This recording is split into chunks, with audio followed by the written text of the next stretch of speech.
Hey, good morning everybody. So we did a food bank haul yesterday, and one of the things that we got was some apples and some flour. So I want to show you an easy recipe that you can do to whip up some breakfast and use what you got on hand. So let's see what I got going on. We are going to make this apple oven pancake. This is just water for me putting away dishes. Now this book that I have this recipe in is Williams-Sonoma Essentials of Baking. Now my Aunt Jan bought me this book when I graduated pastry school, and I absolutely love it. So it'll be linked in the description box below for Amazon if you want to go check it out and have an easy book to look through. It has all kinds of stuff. But anyway, enough about the book. So we're going to make this apple oven pancake recipe. Super easy, and all the stuff we need. It calls for whole milk. We do not have whole milk, but as you know, we did get half and half. So we are going to use that. For the eggs, I have 2 store-bought eggs that I get from Wick, and then 2 for my chickens. We just gave them some new straw, and they are super happy, so 2 of my girls laid me some eggs. So it's going to be a cool comparison to see store-bought eggs versus fresh eggs if you just got those yesterday. We're going to be using our unbleached flour that we got and our apples. Now, I don't know about you, but with having some 4-year-olds here, one of my sons decides he just likes the middle of the apple, and that's good enough. So this was on my counter. It's got a big bruise on this side, but we're not going to waste this. Since we're dicing all of our apples, we're going to cut this up and put it in. Alright friends, I'm going to be showing you how to cut some of these apples, some easy way to do it. One quick trick I want to show you is that whenever you have your cutting board, if you put a wet, either this is a paper towel, or you can just do a regular towel, and you put that down, and then it's super hard to slide your cutting board. So that way it stays in place, less likely to cut yourself. Another basic tip about holding a knife is that you actually want to pinch the blade. A lot of people have the habit of pointing their finger on here and then they're cutting like this, but it's kind of wobbly and it's really loose. It's kind of all over the place. So to have complete control of the knife, you're going to pinch it and actually have it rest. Now, I got a callus the first time I had to do this, and I really had to think about how I was holding the knife until I got in the habit. And then that way, with a nice firm grip, you have control. You're telling the knife where to go. It's not going to get loose. And one way to tell if it's sharp, I just like to take my finger and kind of slide it, and you should be able to feel the blade. Some people cut their hair and stuff like that. I just kind of run it, and you can feel if it's sharp or not. I usually try to give my knives a good sharpening right before I use them every time. This is a knife I actually got from Ruby Tuesdays when I was working there. A lot of the commercial equipment I have in my kitchen is from the restaurants that I worked in, and I'm giving them to me. So for these, we're not going to peel them. All I'm going to do is cut out his little teeth marks there. There we go. And you know what? I'm making breakfast for my family, so it doesn't matter that I have my family's germs in it, you know. I also have a scrap bowl in my kitchen sink right now. So any of this that I don't use, I'm throwing into my scrap bowl.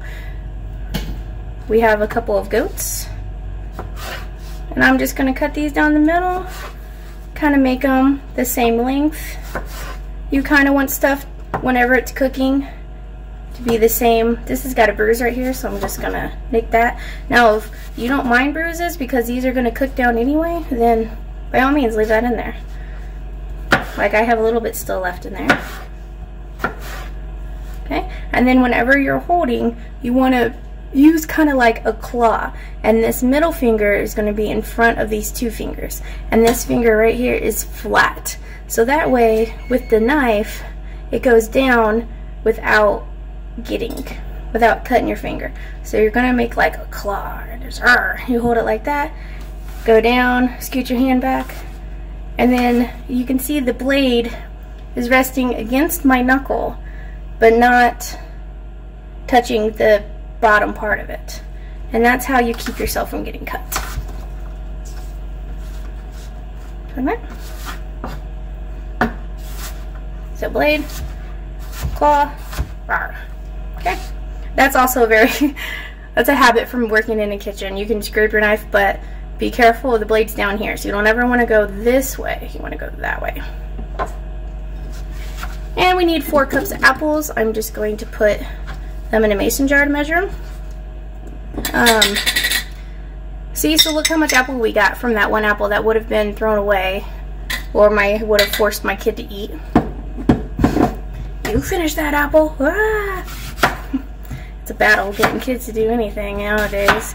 I feel like my whole job as a mom is just to be a referee. So with these ones, so this is kind of thick. The other one I trimmed, so this one I didn't. So if you want to trim this down, just cut this in half before you go and cut it down the center. And then I like to make all my strips, or another way that you can cut instead of going up and down, because this is kind of wobbly, that feels a little unsafe. I feel like I'm going to cut myself. So you can go down and just push on the top, and if your knife is sharp enough, it'll slide right in between those layers and get you a nice cut in half that way.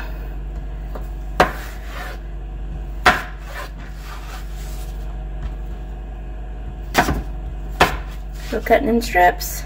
This one, I got a good grip around the side of it. Cutting it down. Make sure you watch your thumb there. I tell you how many times working in the kitchen people cut themselves, including me. One time when I was working at Cheesecake Factory, our boss literally just told us about cutting gloves. And I can show you guys what cutting gloves look like. I find them super uncomfortable, and I'd rather just work on holding my hand the correct way and having the freedom of not having a cutting glove on. But but when you're working in a kitchen, you know, safety first, and so he just talked to me about putting on a cutting glove, and I'm like, I work on salads, you know, which of course we cut stuff. So I was cutting some frisee. If any of you who don't know what frisee is, it's kind of like the baby breath of florals. Like it's just like this frilly lettuce that goes in for spring mixes and stuff too, just to froof them up, you know. So I was cutting frisee, which is super easy, and I looked up, wasn't paying attention, bam, got my finger. And of course the guy next to me is calling my boss. I'm like, don't, they literally just told me to wear my cutting glove. I don't remember if I got in trouble or not. I was in college, you know, young and dumb. Did a lot of things in college. Alright, so we're almost there. I'm just going to go ahead and cut up this one last apple and just get it full. Nothing wrong with too many apples. Now you can also make your own apple cider vinegar out of all of your leftover apple cores and stuff. If that's something that you guys are interested in learning about, let me know and we can do that up. I do have a trick for you about these lemons and how to reuse the lemon peel when you're done with it. So we will get to that there. Oh, and by the way, I presetted my oven to 425. 425 is where you want your temperature for this. Now, if you don't have apples, you literally could use any kind of fruit. Like you can use frozen fruit. You could do like a triple berry one, that'd be good. Just a blueberry one. So this we're gonna get to the stove. All right, so while that pan is getting hot, and it needs 4 tablespoons of butter, so I just cut 1 stick of butter in half and keep that on there for easy measuring. We're going to put the butter in the pan. Oh, look at that sizzle. That's what I'm talking about.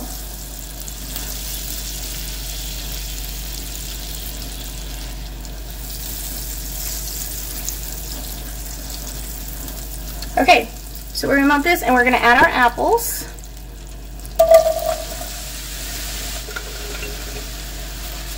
Okay, and then I'm gonna get this back on the stove to start cooking. Okay, and then after that cooks for, the book says 5 to 7 minutes, it's going to want brown sugar. So I got 2 tablespoons of packed brown sugar in here. And then it's calling for half a teaspoon of cinnamon. What I have here is homemade pumpkin pie spice. I just take all the goodness of the cloves, the cinnamons, the nutmeg, and mix it all together into one. And anytime something calls for cinnamon, I just use this because I think it has a lot more flavor and adds a little more touch to it. So if you guys are interested in the recipe for my pumpkin pie spice, let me know. I can make a video about that. I'm running almost out, so It called for half a teaspoon. I'm just going to do a whole teaspoon because I'm serious about my spice. And then it also wants the lemon. So we will get that lemon going. In order to get more juices flowing, you put your palm on there, push down, and roll it. That really gets the juices going. Or you can zap it in the microwave for like 15 seconds. That helps. Cut this in half. And I have a citrus juicer here. I can link this below. This is one of my favorite tools. I actually went out and purchased this to make my life easier.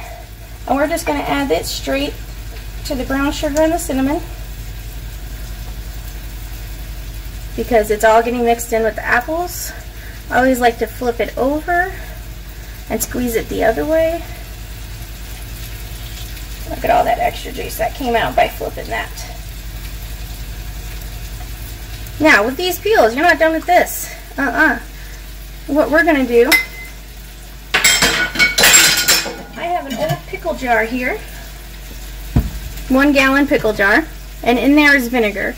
You take any citrus peel, lemons, oranges, grapefruit, lemons, limes, lemons again, and you put it in there and you let this sit for 2 weeks in a dark cabinet. Bam, you got your own cleaner. Strain those lemon out. We got half a lemon left. We're going to save it. Alright, let's go check those apples. Oh yeah, that's what I'm talking about. So we're going to give that a little stir. Now, they're just kind of still simmering. They're still firm. They're not ready yet. So we're going to put these back on. Oh, they're definitely getting soft though. See that? So you're getting close. So while that's cooking some more, we're going to mix up our dry ingredients, which is just flour. Or actually, we're just going to whisk everything together. So we have 1 cup of flour here. And then the milk, 1 cup of milk. I'm just going to use this cooking cup here. And remember, we don't have, oh, that was that cream. I was telling you about this company has that cream on top. Look at that guava cream right there. This is on a lot of their products. So that's lots of flavor right there. Remember, fat is flavor. That's why I'm just full of flavor, you know what I'm saying? Alright, so we got that. And then we're going to do our eggs. One thing with eggs, I do like to crack them in a separate container. Just one quick strike. I kind of like to get it right on the edge to pierce right in there. And then you put your 2 fingers in there. Push down just a little bit. You want to be firm, but yet gentle. And open it up. There's 1 egg. And sometimes there might be a little blood splat in there. That's okay. This is our fresh chicken egg. There you go. You see the difference? So another one. Look at that difference of color of farm fresh eggs versus store-bought. If that doesn't get you thinking right there. And we are just going to kind of give these a little pre-scramble. Doesn't have to be perfect because we're going to whisk them all up. I didn't see anything wrong with these eggs, and there was no shells in there, so they're good to go.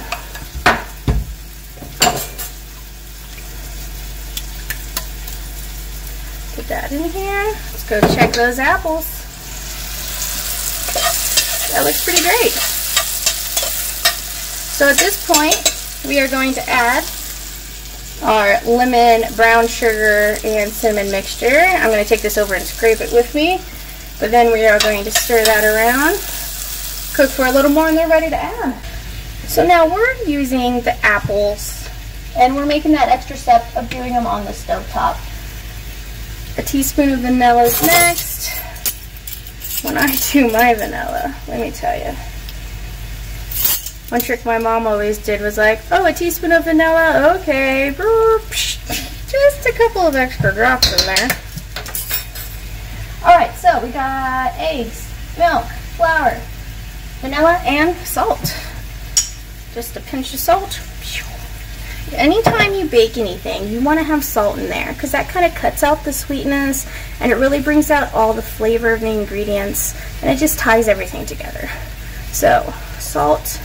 If you have a problem with bland food, it could just be as simple as needing to up your salt. Alright, we're just going to whisk this up a little bit. I got a spatula here. You could switching to a whisk might actually help. Let's try that. Got my mega whisk here.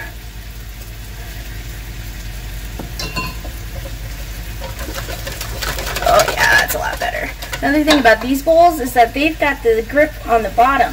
So like I did with the paper towel trick, these aren't moving. So you can do this one hand. And look, so you can pour something while whisking. These bowls are really great. Alright guys, look at those apples. You know, and the smell, just having that pumpkin pie spice instead of just cinnamon makes all the difference. Oh, we're not pouring this in here. Look, I almost messed up. I was so distracted by that smell. Okay, so we're going to get our pan. We're going to pour these apples in here. Now, if you want to completely save a dish, you could pour your batter on top of here. I'm choosing not to do that because this does call for a 9 by 13. So I'm going to spread this out. It would probably make it thicker, so it would have to bake longer. But that's totally an option. But like I said with the fruit, you could do this with berries and you wouldn't even have to saute them. You just put them in there straight like that and they'll be just fine. Carefully pour this over the hot fruit. Yeah, yes. Oh, yeah.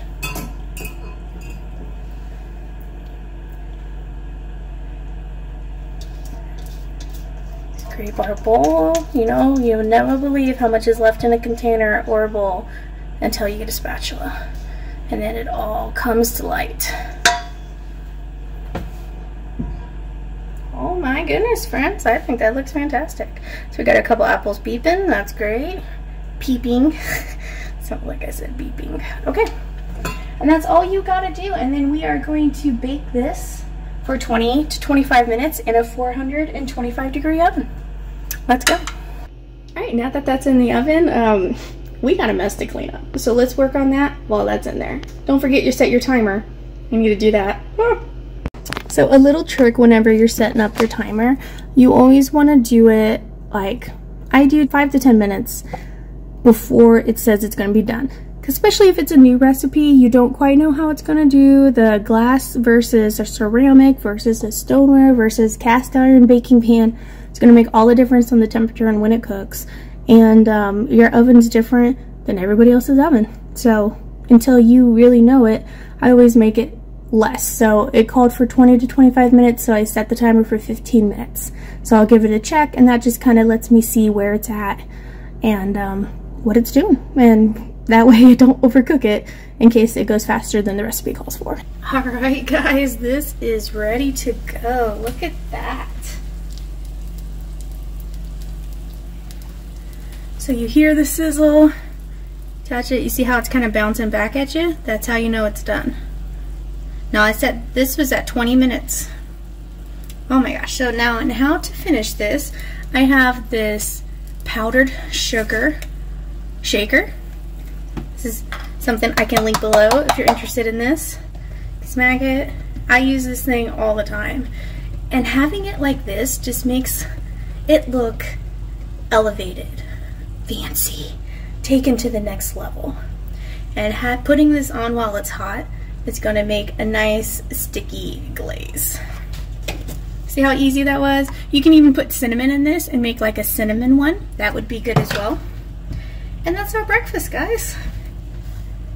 Oh my goodness.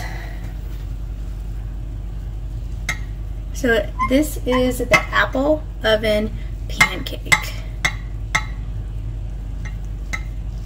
How easy that is cutting.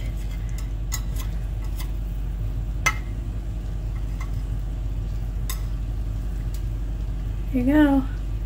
Oh my goodness, that looks so moist, delicious. Serve this up with some maple syrup, or you could probably just eat it as is. So I'm going to let this cool, and I got breakfast ready for when the kiddos get up. Alright guys, that's it. This is our apple oven pancake, and that was super easy. Something that you can just whip up, throw in the oven, and that could be pancakes for everybody. I don't know about you, but I sure do get tired of flipping pancakes one at a time. Like, this is one way to get it in the oven, get it going. It only took 20 minutes to bake, and you can use any type of fruit you want. You could even just do a plain cinnamon one. That cinnamon brown sugar mix we put on the apples, just swirl that in there, and then you don't even have to have fruit if you don't have it. Something easy you can make for a sleepover for the kids. My husband's definitely going to be enjoying this, that's for sure. and just eat it as is or pour some maple syrup over it too, and you guys are good to go. So I hope you like this content. I hope you enjoyed this recipe. If you do, give me a thumbs up. Please consider subscribing and clicking the notification bell. I appreciate all of you, and if you want to learn more about this kind of pantry cooking and whipping up something super fancy with super easy ingredients, then stay tuned. Thanks, guys.